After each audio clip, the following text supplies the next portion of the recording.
భారతదేశంలో ముస్లిం పాపులేషన్ పెరుగుతూ వస్తుంది. ఇది పక్కా క్లియర్.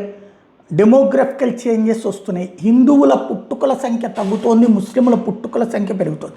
హిందువుల పుట్టుకల సంఖ్యతో పోల్చుకుంటే ముస్లింల పుట్టుకల సంఖ్య పెరుగుతోంది అన్నటువంటి నేషనల్ ఫ్యామిలీ హెల్త్ సర్వే 2019-21కి సంబంధించి తెలుస్తోంది.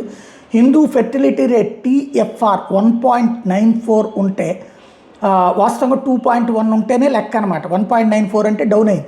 ముస్లిం TFR 2.36 ఉంది, అంటే వాళ్ళకి పిల్లల పుట్టేటటువంటి శక్తి ఎక్కువగా ఉంటుంది అన్నటువంటిది ఇక్కడ కీలకమైనటువంటి అంశం.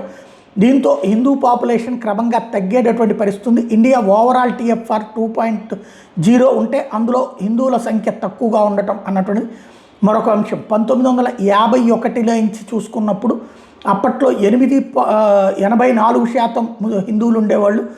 2011-70కి వచ్చేటప్పుడు 79.8% తగ్గారు. ఇది 2051 నాటికి వచ్చేటప్పుడు 75% మంది మాత్రం హిందువులు ఉండేటటువంటి పరిస్థితి ఉంది ఈ లెక్కలు చూసుకుంటే కనుక అన్నటువంటిది చెప్తున్నటువంటి అంశం. ఓవరాల్గా 771 లొకాలిటీలో గత 30 ఏళ్లలో హిందువులు కంటే కూడా ముస్లింల డామినేషన్ పెరిగింది. అది గుజరాత్లో కావచ్చు, రాజస్థాన్లో కావచ్చు, ఆయా ప్రాంతాల్లో భారీగా పెరిగింది అన్నటువంటి లెక్కలు చెప్తున్నారు. ఓవరాల్గా ఈ వ్యవహారం అన్నటువంటిది పెద్ద చర్చనీయాంశంగానే ఉంది.